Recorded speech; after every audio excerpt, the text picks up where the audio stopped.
Hi everybody, this is Jonathan Tran from Paramic Financial Services, and this is the Paramic Hour, episode 8. Episode 8? It is 8. It is 8.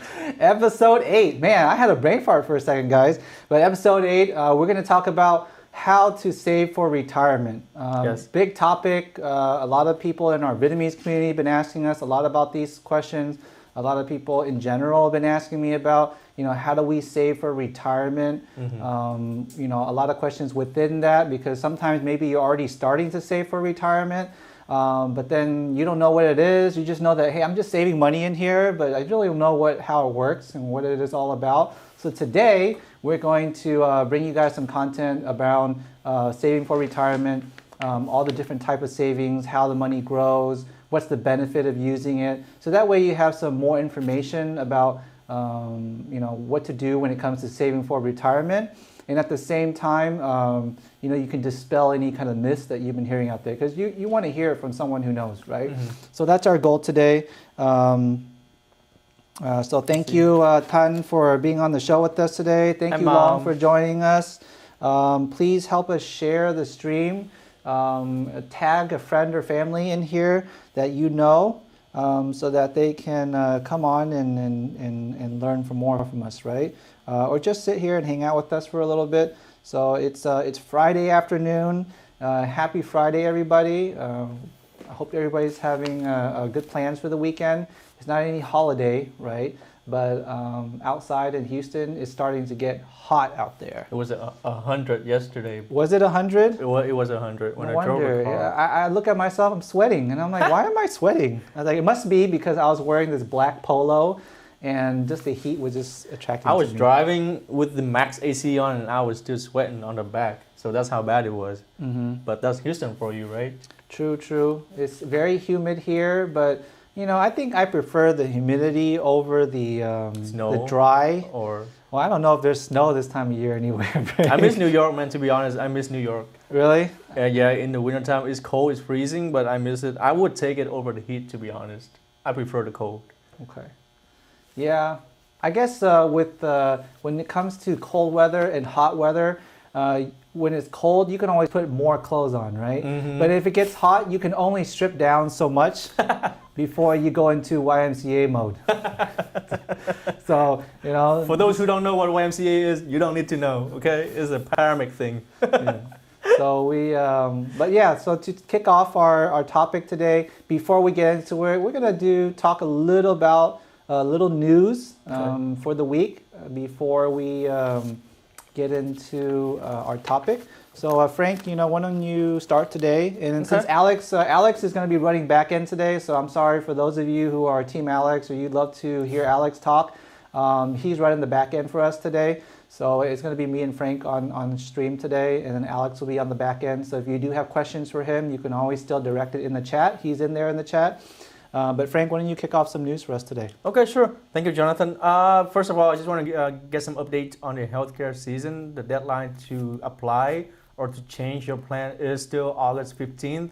So if you haven't enrolled yet, or if you already have a plan and you're not happy, you're not satisfied with the service for any reason, just give me a call or text the office, and we'll do our best to help you out. But once again, the deadline is August 15th. We're on June 10th now, I think. So we have a little bit over 2 months to go. So it's time to start enrolling. And the second news that I want to share is the internet broadband program that we talked about in the last live stream. As of right now, you can start putting in the application to see if it can be approved. I already have a couple of clients that was asking me for the link, which I will post in the comment section below once more. And they already approved. And when they called the internet service, they were told that they would see a difference in the bills starting next month. So it's not a lot. It's up to $50 per month based on your income. So once again, for single tax filers, the income target is if you make below $98,000 a year, you're qualified. And if you're married and you file taxes jointly, the income is gonna be under $198,000, and then you're qualified. It's not a lot, right? It's $50, but it's still money to be saved to put into something else that you need that is more essential. Okay. Yeah. So hear that, everybody. If you have internet, which most likely everybody does, go to the link that we posted below, and then you can apply to see if you qualify. Now, some people say, it depends on the carrier that they have. Their carrier may be in there or not, but hopefully it is, and then you can get that $50 credit. Or if you're looking to buy a new tablet, they'll give you some credits for you to buy a new tablet as well, right? Yes. So that's some pretty good news. For those of you who are still looking for health insurance, the marketplace insurance is open till August 15. So if you're not happy with it, or you with the plan that you haven't ever enrolled, you want to make a change, you got 2 months, almost 2 months, a little bit more than 2 months to make a change, and then you got to wait until next year to change your plan. Okay, so make sure you do that. Since Alex is not here today, he did share with me some interesting news because we're talking about the topic of retirement, and when you retire, you get older. Sometimes you become sick or disabled. You have like a chronic illness. Yes. And one of the leading chronic illnesses in the country right now is Alzheimer's, right? Which leads to dementia.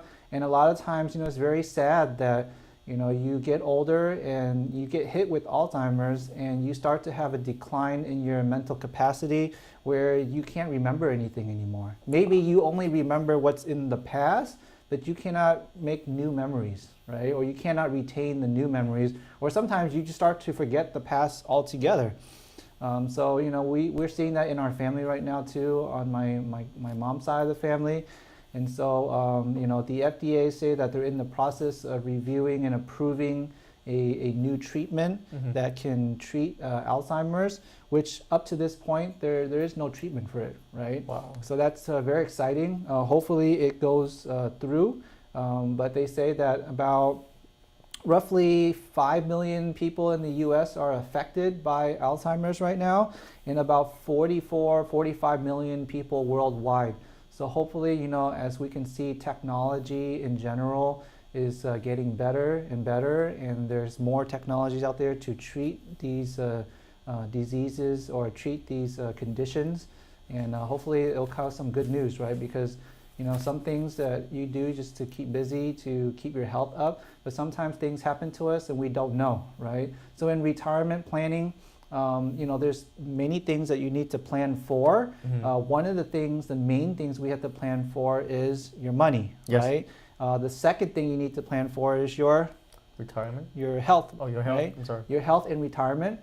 And so those are two very important topics. But for today, just to make use of our time, we're going to focus on the income, the money portion first, right? And then later on, when we get closer to healthcare season, maybe around September, we'll start doing more about Medicare and healthcare. So you guys tune in with us. Make sure you like our page, our Facebook page, so you get the notifications to come to you. And then follow us on our YouTube channel too, right? If Alex can post our YouTube channel in the link below. You can follow our YouTube channel. We do a lot of pre-recordings of informations on there, and so we'll be posting a lot of videos on there. We already have about 50 plus videos. So if you guys go on there, if you like to watch videos, you like to learn, all the videos are there pre-recorded, and our live stream here is just to get to know you guys more. Yes. But we would really love to connect with more people out there. So if you guys can help us share, follow us, it'd be great. And right? John, because you brought up the YouTube platform, the one thing that I really like about our platform is that we can be bilingual, right? If you go into our YouTube and you see a topic that you like, but for some reason you would prefer Vietnamese or English, there's always two videos on the same topic. One is in Vietnamese and one is in English. So you can always watch to be fully understanding what they are and what we talk about. And if you still have any comments or concerns or questions, don't hesitate to like call us or text us or even post a comment below, and we'll be happy to assist you. Yes. Yeah, so we try to bring as much financial content to you guys as possible to get you guys informed. Okay, so but that's it for news today. I think let's get into our topic, right? So how to save for retirement. The big $1 million question. The $1 million question is, traditionally when we work really hard, in the past, when we work for a company, we think we're going to work for that company for 20, 30 years, and then we're going to retire, right? And when we retire, we're going to get a pension from that company. They're going to take care of us for the rest of our life. And then the government has Social Security, and the Social Security is going to take care of us for the rest of our life, and life's hunky-dory, right? We're good. But the issue is that inflation, things keep rising costs and price all the time. The cost of healthcare is increasing all the time. And then companies don't offer pensions anymore. A pension is basically you work for a company, you put money in there, and after you retire, they're going to pay you a lifetime income for the rest of your life, right? So you don't have to worry about getting another income. Same thing works with Social Security. Every paycheck you see, if you're a W-2, you'll see some money come out of your paycheck for your Social Security and Medicare. That money goes to your retirement. And when you retire at 62 or 65 or 67 or 70, whatever age you choose to retire, Social Security will pay you a lifetime income for as long as you live. Okay? But nowadays, retirement game has changed drastically. No company really wants to offer a pension anymore. They only want to give you a 401k, and then you're supposed to take care of yourself, right? Now some companies may give matching or whatnot, but they put the retirement into the hands of the person who is investing or working, right? Your employer doesn't care about your retirement. The government doesn't really care about your retirement. Only you need to care about your retirement, right? So now that we know that, hey, we need to save money to retire, how do we do that? How do we save, right? Yeah, and I think like this topic, a few people already started asking some questions already. Gotan, she say, I'm 65 and retired. Is it a bit late to start savings? What options do I have? What options do you have? So we're going to answer your questions, and then we're going to go topic by topic, and we'll address it as we go.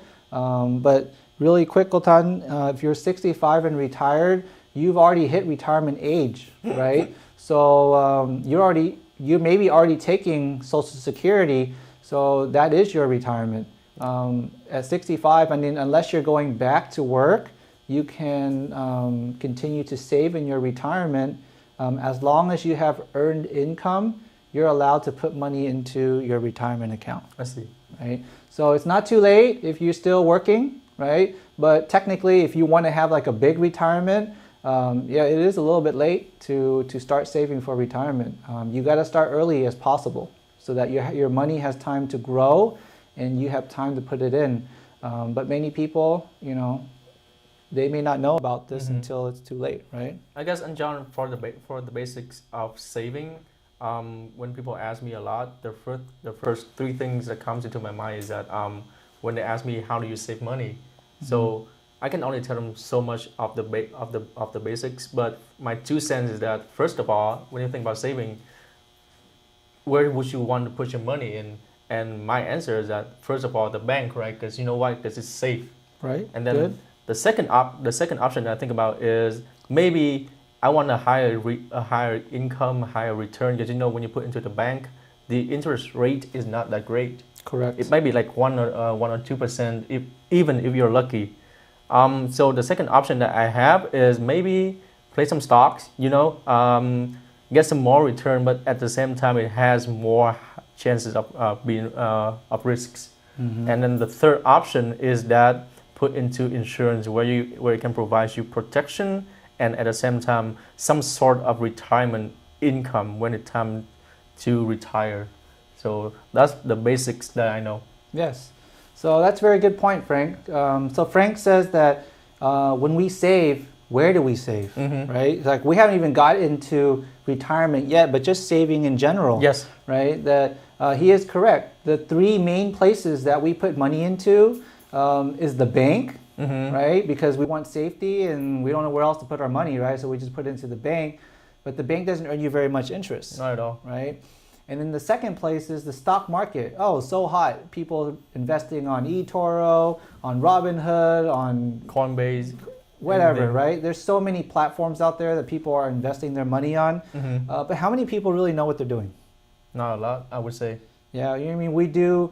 We look at a lot of people's portfolios, and those people who are self-investing, most people either they don't make money or they're losing money, right? Because most of the time they don't understand. Mhm. They're just following the news, or they're following trends. Reddit, or they're following memes, and really don't know what's going on. But they just like, I heard it's good, and they jump in at a wrong time, and Yep. they lose money, right? Mhm. And then finally, more unconventional is putting money in insurance, right? People thinking like, why would I put money in insurance? Because most of the time insurance is like, you're supposed to protect something. So how do we really grow money in insurance? Mhm. So those are good points, right? So we can touch on those three areas of how we grow. Just thinking that this way, on another side of it, is that if you put money in the bank, it's like a fixed interest rate, right? The interest is always the same. It doesn't go up, it doesn't go down. It's just always the same. The second type of interest you can earn when you're saving money is variable interest, which is in the market or tied to the stock market. The money can go up, can go down. You can make money, you can lose money, right? Okay. It's at your risk. And then there's other strategies such as index strategies where you can have some guarantees through the insurance company where if your money goes up, they may cap you off at a certain cap. Or when it goes down, they may guarantee a certain amount for you. Maybe they say, hey, you know what, your principal is protected. Or maybe they will say the first 10%, the company will take a loss for you, and then you only take a loss anything beyond that, right? Okay. So there's different strategies for different types of people. It doesn't mean that the one strategy is the one and all that's going to fit for everybody, right? Everybody's situation is different. Okay. So we have to sit down, analyze your situation, see what's important to you, see your time horizon that you need in order to invest, and then we can choose the right type of program for you, Okay. right? Okay, so thank you, John, for your input. But I just heard as you mentioned, there's a cap, and I think there's also something that I heard is a floor as well. So can you go over a little bit with the audience of what a cap and a floor is? So if you are choosing some form of like insurance product that you can invest your money into, the first thing usually with insurance type products, when you're saving money, they may ask you to have a contract with them, right? So you may have to hold your money for 3, 6, 7, 10 years, right? In order to give you some form of guarantee or some protection, they have to hold your money for a certain time frame, Yes. right? So you have to know that, hey, if you're going into insurance, it's a long-term game, right? Number two is, what is a cap? What is a floor? A cap is basically, just think of it like a ceiling, right? So say, for example, if the interest rate went up to 15% in that year, and you were supposed to make 15%, but if the company capped you at 10%, that means that you only get 10%, you don't get 15. Oh, okay. But then on the other end, they may give you a floor. A floor means that there's a bottom portion where you cannot lose more than whatever the floor is. So they're taking away from the top, but they're also protecting you on the bottom. So if say the market went negative 10%, and if your floor is 0%, that means that you don't lose any money, because the worst you can get is 0%, right? Now, if say the floor is 20% negative, that means that the first 20%, they will protect you. And then if the market went negative 30%, then you take a loss of 10%. Okay. The company will absorb that 20% loss for you, right? So in insurance is very interesting because because they're holding your money, they can provide you some guarantees when you're saving your money. Very interesting, right? Okay. Doesn't say that it's the best thing for everybody, but is another strategy that you can employ. Okay. Right? So it just really depends on the type of strategy you're looking for. Thank you. All right. Let's see if we have any questions or comments. Let's see. I do have a question from a client. This was back in Monday when we were doing a live stream for the Vietnamese version. But I'm just going to bring it back for the audience because I think it's pretty interesting. It's about savings. So I have this client he's a friend of mine who goes to the same church, and he came up to me last Sunday because he knows what I do, what our office does. So his question is that, hey, I have this much money in my 401k and I don't know what to do with it. And what options do I have if I want to grow my money in the long run? And I heard about IRA and Roth IRA and savings account. So my first question is that, what are they? And then, you just go from there. So that was one question, but it became like 4 or 5 different questions, I'm right? Because he really wants to know. Okay, so no, that's a great example, right? So hello, Jito. Good to see you, Ti. Thanks for joining our stream today. Happy Friday to you. I know you could be watching Twin Yong, but I really appreciate you coming and watching us. Thank you for joining. We're talking about retirement again, but in English this time instead of Vietnamese.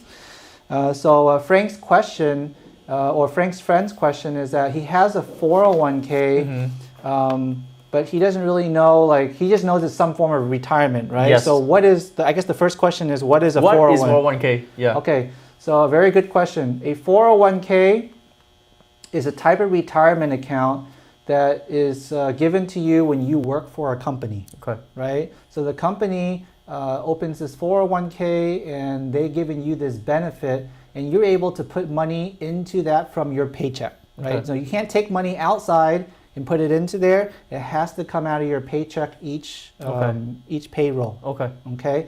Now, how much you put into there is dependent up to you. The IRS guideline for a 401k is that if you are under 50, you can put $19,500 into your 401k. If you're over 50, you can up that for another $6,000. Good. Now, if you a lot of times, why do people want to put money into 401k? Yes, you want to save money for your retirement, but a lot of times your company may match you some money to put it in there, like an incentive, right? So say, for example, you put in 4%, they may give you 3%. When I used to work at the bank, they matched me 6%. So if I put in 6%, they give me 6% matching, right? So every company is different. You want to talk to your benefits department or log in online, and you can see how much that you are getting any matching or any benefits in there, right? So a 401k is a form of retirement account. Why do you want to put it in there? Because you're saving for retirement. Your company may match you some money. And finally, any money that you put into your 401k, you get to deduct that off of your taxes at the end of the year. So say, for example, you make $50,000 and you put $10,000 into your 401k, then that lowers your income to $40,000 and potentially you pay less on your taxes. Right? So that's a 401k. That's a 401k for you. And I guess his second question is because what he told me was that the rate of return on his 401k is not that much because it's only, like you said, is a form of retirement savings. So he told me that now if I want to really save my money aggressively, what options do I have? And I heard about let's start with the second question. He heard about IRA and Roth IRA.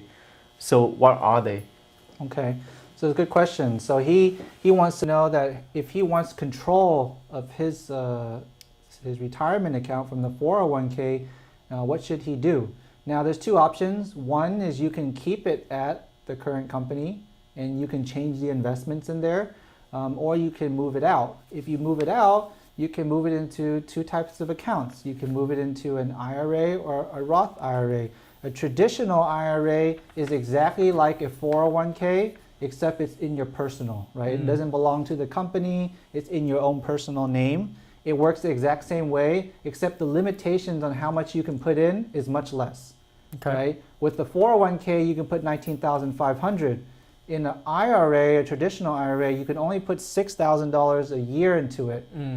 If you're over 50, you can put $7,000. Yes. So there's a much lower cap on how much you can put in. Correct. If you are doing your own personal IRA. Same thing, money that you put into your traditional IRA, you get to deduct the tax in the year that you put it in, right? Now, what is a Roth IRA? A Roth IRA, R-O-T-H, Roth IRA is another form of retirement account, but it works kind of differently from a traditional, right? How is it different? Is that money that you put in there, you already paid the taxes, right? But why would I want to put money that I already paid taxes for into a Roth IRA?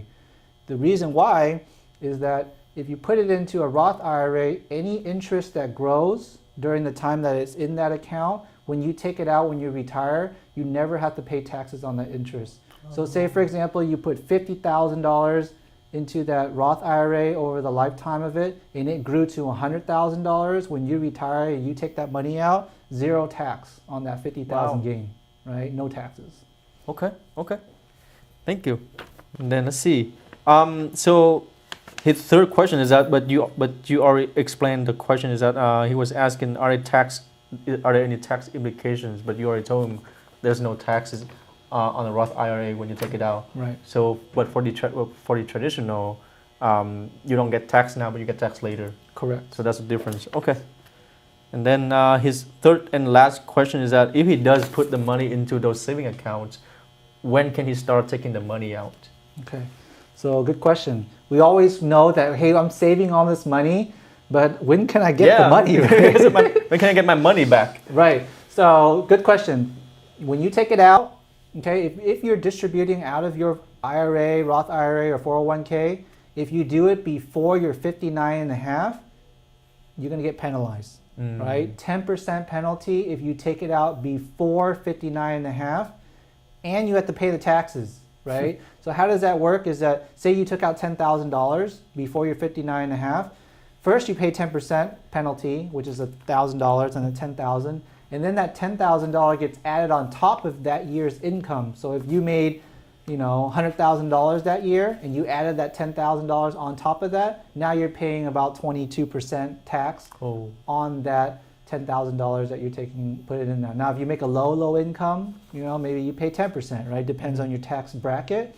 You can always go to Google, type in tax bracket in the year, and you can figure out your tax bracket, right? But if Tim wants to move that money from his 401k out of it, if he rolls it over, if it's a 401k traditional and you move it to traditional, there's no penalty, right? It's just moving from one like account to another like account. You don't have to pay any penalties. It's just called a rollover. Now, because Tim's account is a traditional 401k account, if he moves to a Roth IRA, he needs to pay the taxes before it gets converted over to the Roth IRA. So be careful when you're moving money from traditional to traditional, it's okay, no taxes.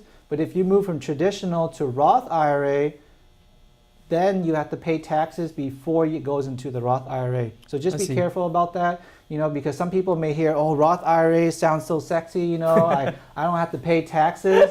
Yeah, that is sexy. But then you got to be careful that if you're moving money from traditional over to Roth, there may be some tax implications. So make sure you talk to your advisor, talk to your CPA before you make that kind of move, because you don't want to be having a huge tax bill. Because to say if you had $100,000 in that traditional and you moved it all over to a Roth IRA, you would pay taxes on $100,000, right? Before you moved it into that Roth IRA.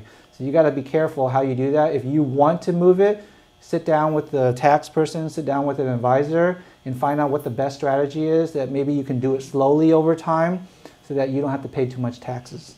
I see. Okay.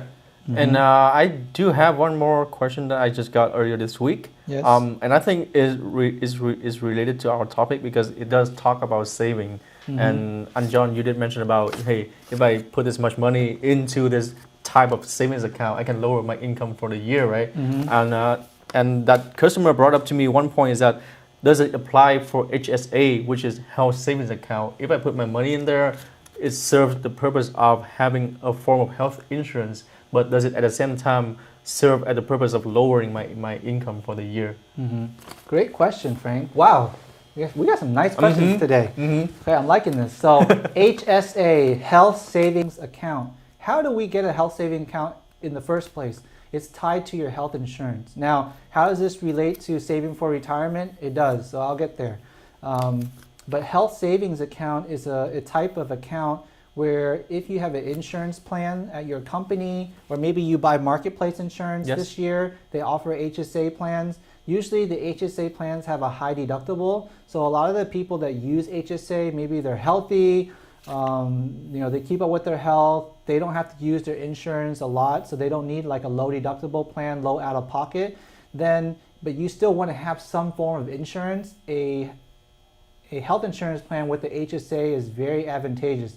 Now, if you work for a corporation, is a big corporation, guys, you may want to get the HSA plan. Why? Is because a lot of times when you work for a company, they may give you free HSA dollars going in your account, right? You may get an extra free $1,000, $1,500, and maybe you just answer some health questions, you go check up at a doctor, you use your insurance, and then your company rewards you by giving you free HSA dollars, right? Now, Frank was mentioning that, hey, I can lower my taxes if I put this in there. How does that work?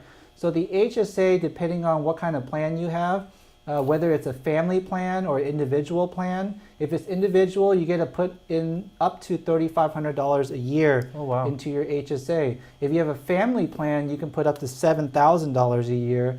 Money that you put into your HSA, you get to lower your income just like a traditional IRA. Okay.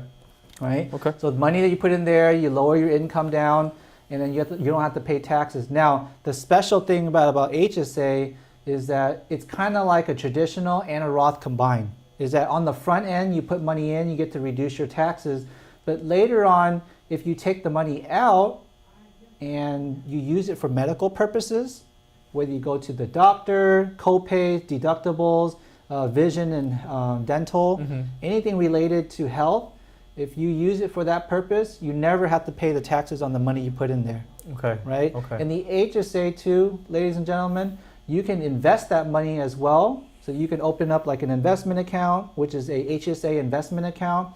You can invest it in the market, and say year after year you don't need to use that money. You can let it grow over time until you retire, right? And when you retire, you need to pay for your Medicare, you need to pay for your medicine, you need to pay for your co-pays, your whatever cost in retirement, your long-term care cost in retirement. You can use those HSA dollars to pay for that, and all the interest you gain in there, say you put in $50,000, now it grew to $100,000, and you're using it for medical purpose, no tax. Wow. So many ways of saving. Right. So that's how it could lead to how to save for retirement, is that we all know when we get sick and we're old, medicine we got to pay for. You guys, if those of you who are 65 and older and you have Medicare, you hear about this donut hole for prescription drugs, right? That could cover your donut hole, right? And we can get more into that later.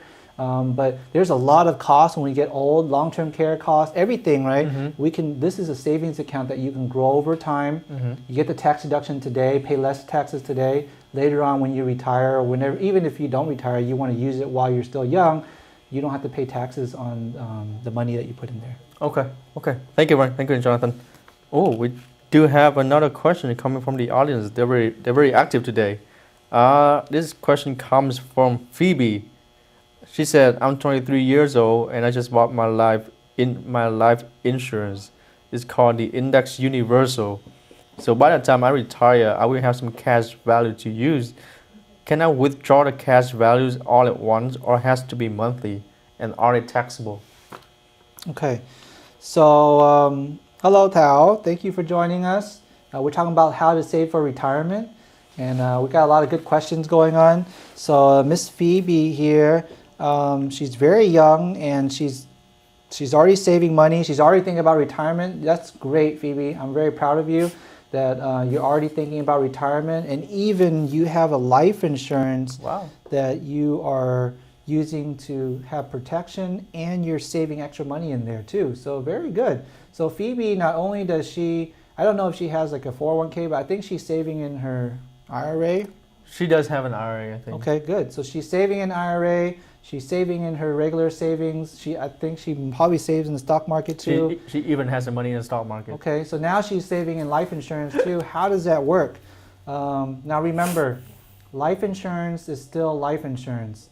The primary reason why we buy life insurance is because we want some form of protection against our responsibilities to others, right? Whether we want to take care of our children, we want to take care of our spouse, we want to pay off our debts. We have some concern when we're young that we want to hedge against, so that in case something happens, we have money to pay for that when we pass away, right? Or even if, say, during that time when you are young now and you get older, what if you become sick or disabled? You want your life insurance policy to have some benefits for you to use when you're sick or disabled.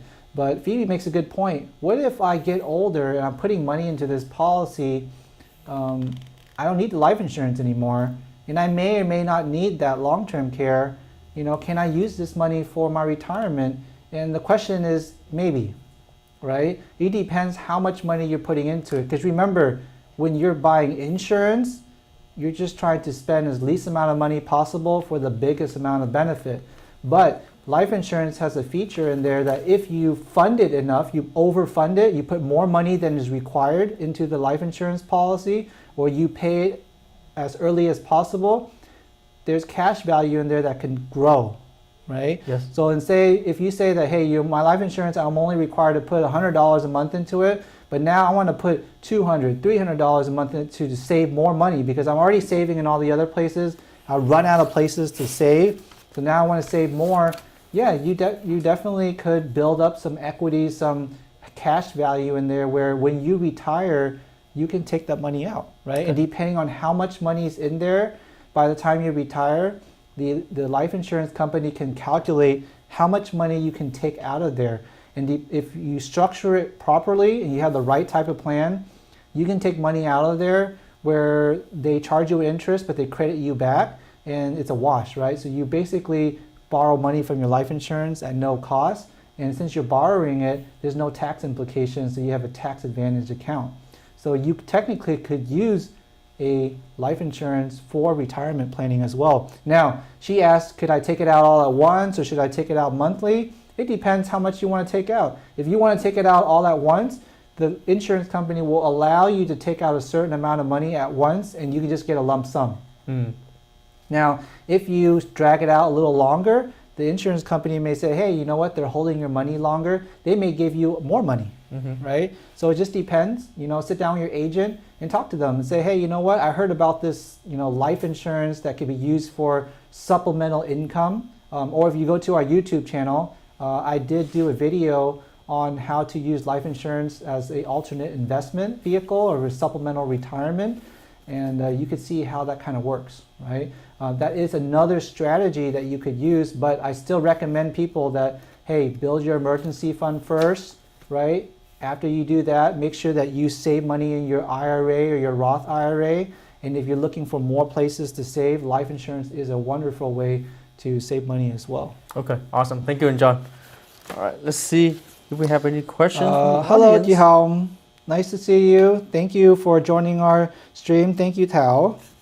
If anybody has any kind of questions, hello to Yim. Thank you for joining us. I hope you're enjoying the show so far. If you guys have any questions at all, please post it in the stream below.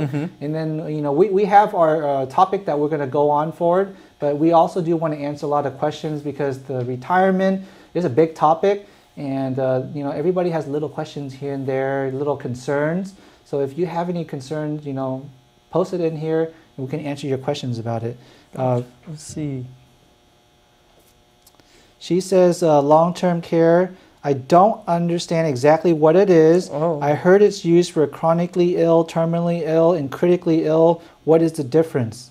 Oh, that's a good Frank, question. you want to answer that question? That's a good question because I think Frank's pretty good at life insurance, guys. You guys want to give him a chance? I'm getting there. Give some themes or some hearts to Frank here. Give him, so that way it kind of like gives some fire for him. You know what, and Jonathan, I was gonna ask you this question, but she asked it, so I'm just gonna go with it. So when you talk about long-term care, from what my 2 cents is that when you buy a life insurance with when you buy a life insurance before policy, you do that, why don't we talk about in retirement, why do people need long-term care and what is long-term care? Okay, so the long-term care, from my 2 cents, is that is something that you can use when you become ill. You cannot, you have to be dependent on on someone else in the family, or you need like a skilled nurse. Or you need care from a nursing facility or you can either come to the clinic for care, or a nurse comes to your house to take care of you. Yes. So you need something that's called long-term care to help paying for those fees and costs. So the insurance doesn't pay for that, right? The insurance, I guess it depends, because that's when you want to buy a life insurance. You need to sit down with with the agent and ask them what long-term care is, and do I have the option to buy the long-term care. Okay. But from Phoebe's question is that I heard that it's used for chronically ill, terminally ill, and critically ill. I'm sorry, couldn't say those words. But from what I'm understanding is that is it I was gonna ask Jonathan, but the difference between those I kind of know that it's like if you expect that you don't live much longer, that less than 12 months, is that it? Terminal, right. Terminal, so, okay, that's terminal. Yeah, right. So what about chronically ill? Okay, so let me answer that for you then. So critically ill, chronically ill, terminally ill, that's a lot of ills. Yeah. Man, it's a hard topic to talk about. We don't like to talk about terminally ill, but when you get old and you retire, all the money you save, it will mean nothing if these 3 things happen to you, right? If you're terminally ill and you have cancer, it's gonna wipe you out, right? No matter you save $1 million, you save $100,000, it'll wipe you out so fast that you're gonna wonder, where did all my money go, right? And health insurance, only job to do is to do preventative care and to save your life. But it does not pay for your long-term care costs when you need to go to a nursing home, or you need to have someone come to your house, take care of you, like Frank said. It doesn't take care of that, right? So what is terminally ill? If you're gonna die within 12 months because of some illness, you're terminally ill, okay? If you are chronically ill, it means that you have a permanent sickness, right, that is not going to go away. So a chronic condition may be diabetes. It could be you broke your arm, your legs, and you're never going to recover, right? Some kind of form of illness or injury that's going to be forever. Okay. Right? And then critical illness is an illness that could impact your life, right? It could almost be terminal, but it's critical, right? It could get you almost there. Like say you have a heart attack, you have a stroke, you have cancer. Those things are critical, that it could lead to death, but not quite yet, right? Okay. So those are the 3 things. But the main thing that long-term care is that you cannot do 2 of the daily living activities, such as eating by yourself, going to continence, going to the bathroom by yourself, getting on the toilet by yourself, changing your clothes by yourself, transferring, which is moving around on your own. Or if you have some kind of mental incapacity, then you cannot do 2 of those daily living activities. Then the long-term care, you consider that you need long-term care. Okay. Thank you. Thank you, Phoebe, for the question. Let's see. Do we have anything else? Thank you, Alex, for clarifying, posting. So those of you who have maybe missed the answer to the question, follow the stream below. Alex is on the back end there sharing the answer to the question. So in case anybody missed it, you'll see that there. Hello, Yong. Thank you for joining. Hello, Cynthia. Thanks for joining us. Appreciate you guys joining the live stream today. We're talking about saving for retirement, what we should do, and I think a big topic. A lot of people is concerned about health when they're in their retirement, right? So we've been touching on the topic of healthcare a little bit, the cost of healthcare when you retire. Okay. Now, I think someone here asked about a question. Let's see. I couldn't see the comments.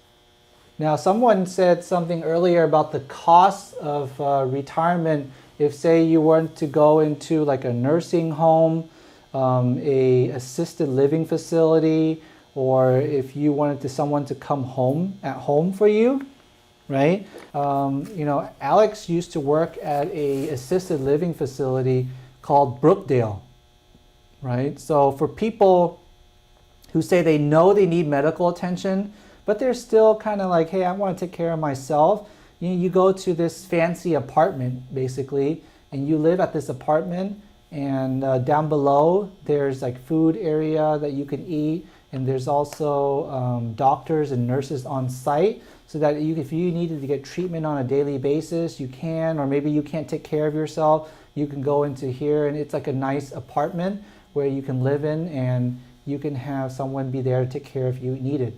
Now, cost for that alone in Texas, anywhere from $5,000 to $8,000 a month.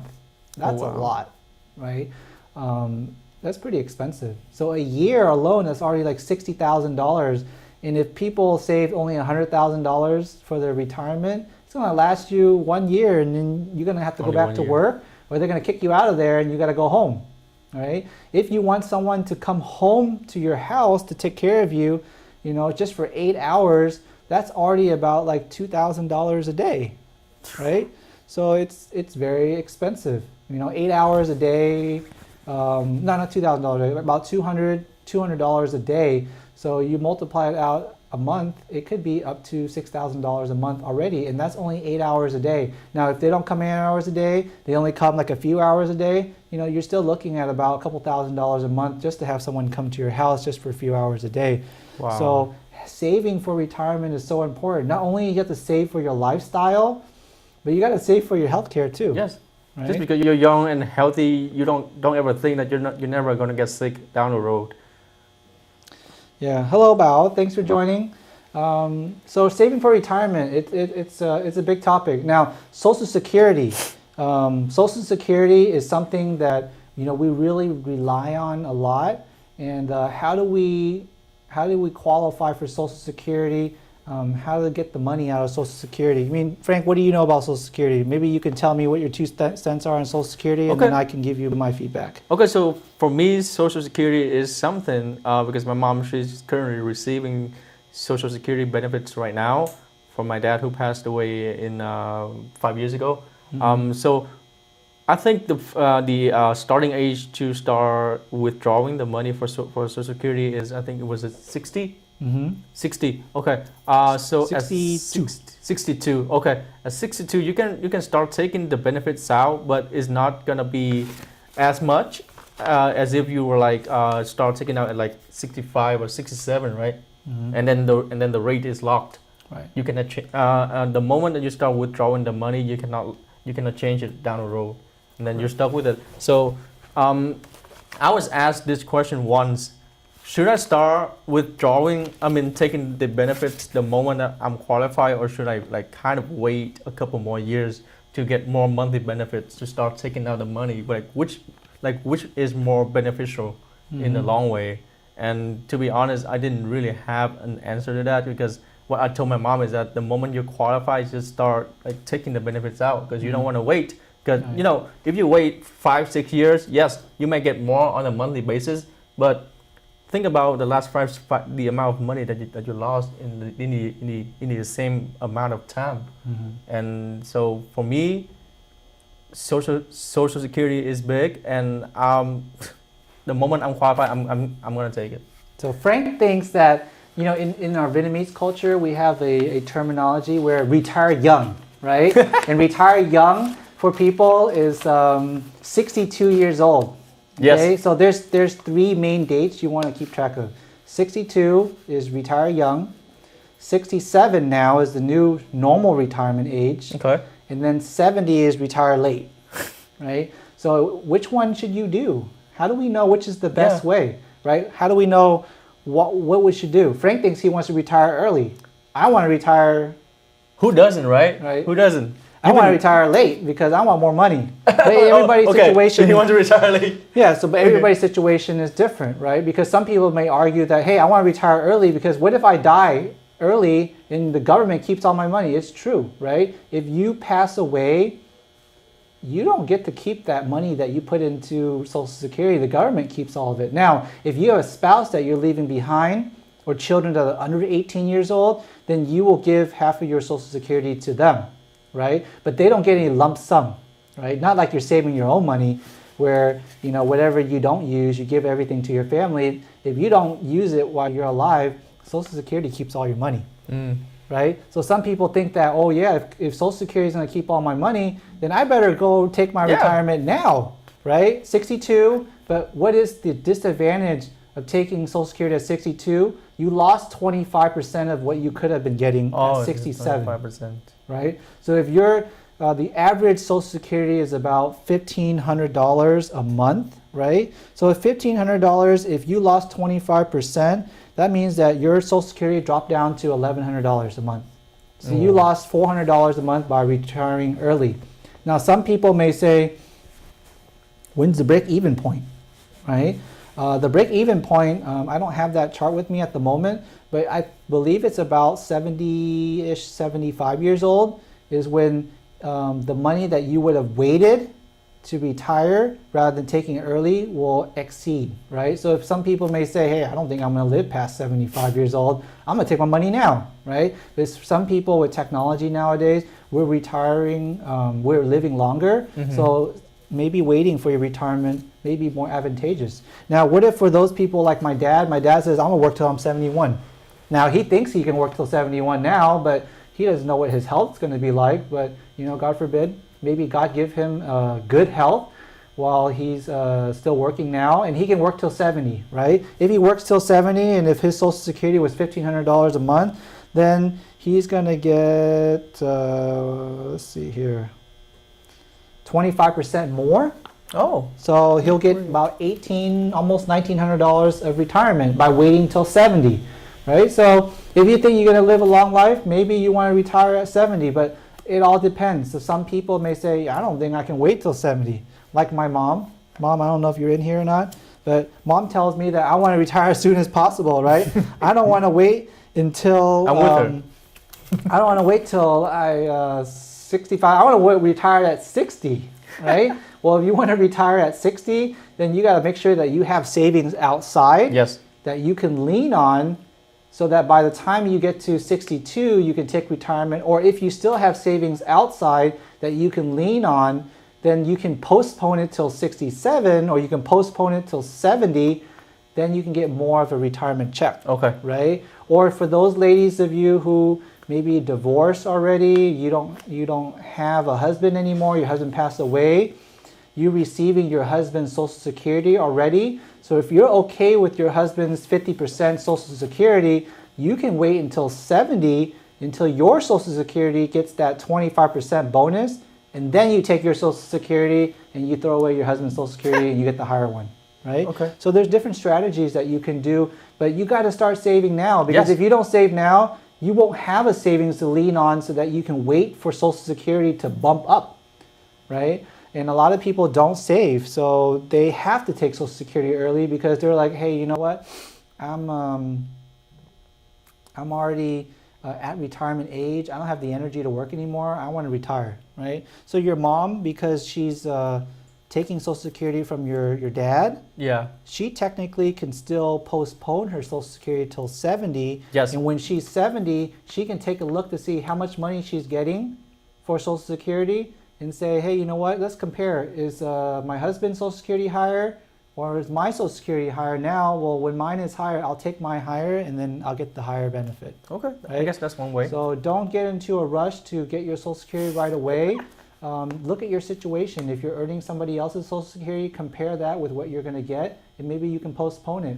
If you don't have that situation, maybe you have your own savings. Maybe you can lean on your savings for a Yeah. little bit to postpone your Social Security so that you potentially can get more. So don't later. just rely on the Social Security, right? You want to have like an additional source of income. Correct. So that's when you want to look into like all types of savings, like life insurance with some return on investments, or a savings account Right. that is separate.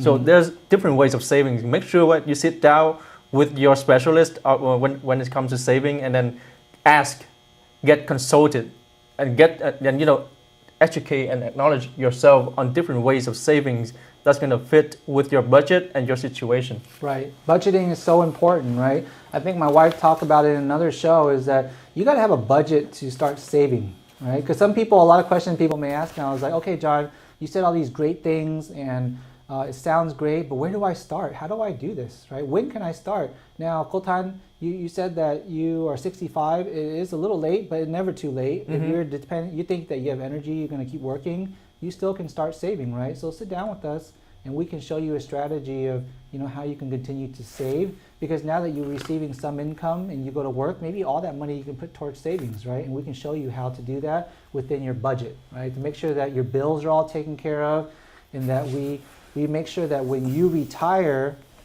that all your bills are taken care of by the savings plan that we set up for you. Between your Social Security, your retirement plan, your Roth IRA, your 401k, your IRA, your life insurance, you want to have multiple streams of income, right? You don't want to just rely on one stream of income. You want to have multiple streams of income, so you have that peace of mind that, hey, I wake up and I got money to take care of all my bills.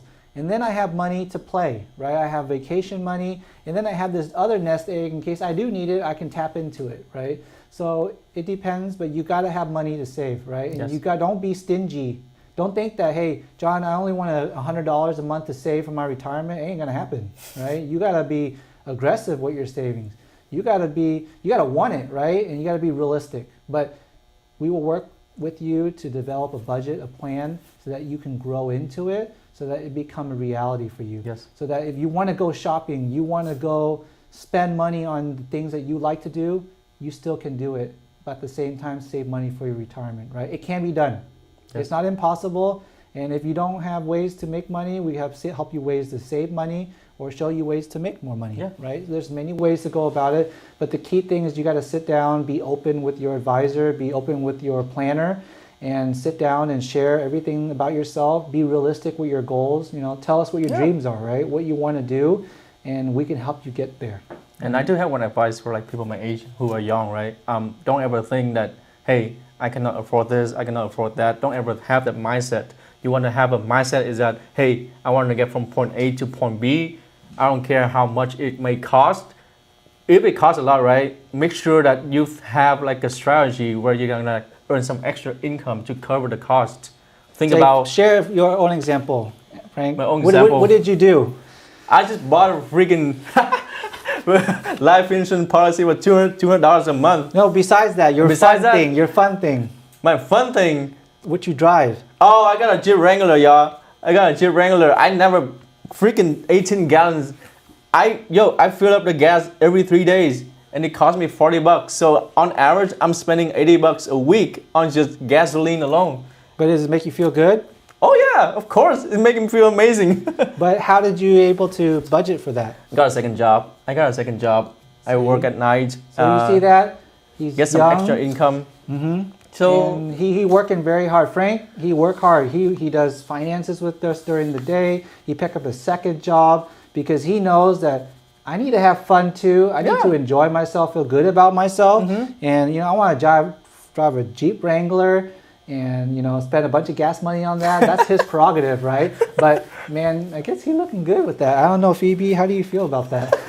She's the one that told me to buy the Jeep. Yeah, but hey, you got to work hard to save money for what you want, right? If you want a beautiful retirement, you got to work hard to save for it, right? Because otherwise you're going to have an ugly retirement. Yeah. And you're going to have a boring retirement. and you're going to have a retirement with no fun, like Twin Yum said, no fun budget for shopping, right? for things that you want to stay beautiful, to have fun, to travel, whatever it is, right? You got to be realistic with your goals, but you got to sit down with somebody and plan it, because you can't do it by yourself. Because if you do it by yourself, you're going to give yourself all the excuses of why you can't do it, and you're going to do it later, and you need somebody to hold you accountable to help you reach your goals. Absolutely. Right? So work together as a team. Don't go with somebody that's just going to tell you what they think is good for you. Stay away from those people, right? You got to work with somebody that understands who you are, what's important to you, what's important to your family, what fun stuff you like to do, and work around that and try to help you get to your goal and be realistic. Okay. And Jonathan, I know we're a little bit over like an hour into the show. I do have just one last question, if you can. Okay. This is coming from Phoebe's friend. So he said, I have a big portion of money that I have in 401k right now. It's been sitting in there for 30 years now. From his point of view, he doesn't think he needs life insurance, because he thinks that by the time he retires, he can get the money from the 401k to fund him for his retirement. Mm-hmm. So what do you think about his point of view? Like, does he need life insurance? Okay. So first of all, congratulations for saving for 30 years in your job. That's already hands off to you. It's very hard to develop a savings habit, and to do it for 30 years. And now that you retire, what do you do? Now, a lot of people have a misconception that I have all this retirement money, I'm basically self-insured. I have enough money to take care of what I need to take care of. But you have to ask yourself a question. Are you really secure, right? The money that you're investing in your 401k now, how are you investing it? Are you at retirement age already, right? Are you allocating in the right area where, hey, if the market did a 40% correction, can you stomach that, in the red when you're about to retire?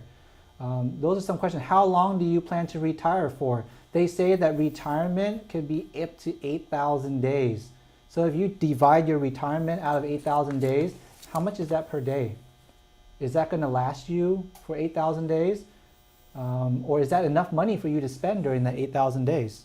Right? Yes. So some things that you need to look into is reallocating what you're currently doing, right? Making sure that your money is in the right places, where if the market took a hit, you're not impacted. But at the same time, you still want to grow, because retirement is a long journey, right? It's not like I retire today and then retirement is going to end in a couple of years. No, retirement's supposed to be for the rest of your life, right? So have you planned for lifetime income? Mm-hmm.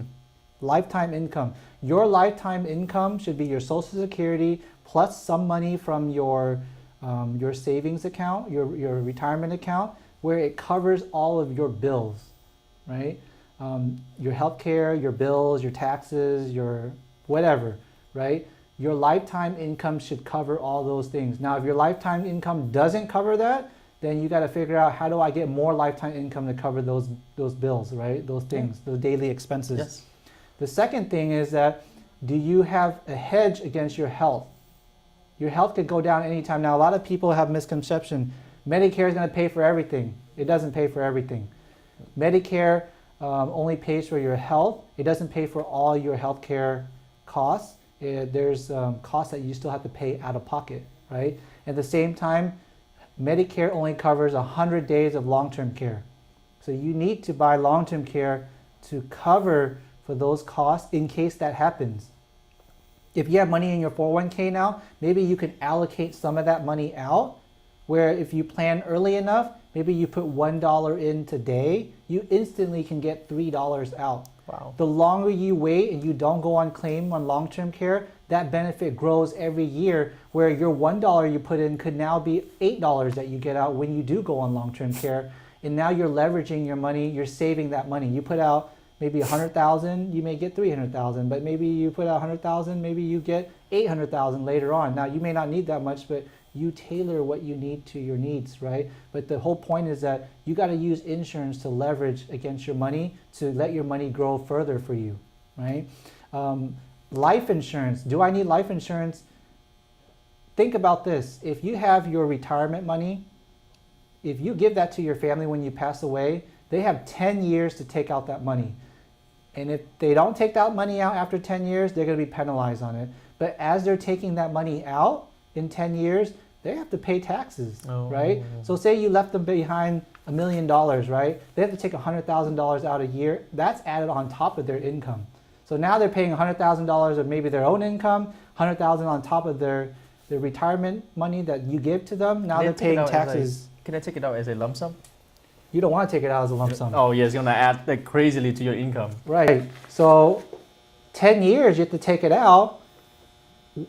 I have to pay the taxes. My family has to pay the taxes. So wouldn't it be nice if you had life insurance to pass money to your family tax-free, so to pay for those taxes, right? Of course. So that all the money that you really earn, your hard-earned money, doesn't go out to the government. That you use the life insurance policy, that maybe you put $1 in, you get $3 out, $2 out, $5 out, depending how early you plan. You can leverage life insurance to pay for the taxes for your future generation, where they don't have to pay the taxes on your retirement monies, right? Or maybe you just want to leave more money behind for your family. Life insurance is tax-free to you, if you do it right, tax-free to your family, where they don't have to pay the taxes on it. Isn't that a wonderful gift that you can give to your family? That, hey, if I took money from my retirement account and I'm buying this life insurance policy, my intention is that I want to give it to my grandchildren, I want to give it to my children, but I don't want them to pay taxes. That's a great way to do it, right? Or even maybe some people may have real estate, right? Real estate makes money, but you got to pay tax. Or if you sell that property, you got to pay tax. So why don't you get life insurance to cover for those taxes from that real estate property that you own, right? Another way you can think about that. Final expense. Hey, I don't want to take money out of my 401k and then have to pay taxes to pay for my funeral. I don't want my children to take a credit card or dip into their savings to pay for my funeral. I can use final expense, life insurance to pay for that cost, right? So just think of it this way. If you got that money you've been saving for 30 years, don't squander it all the taxes, right?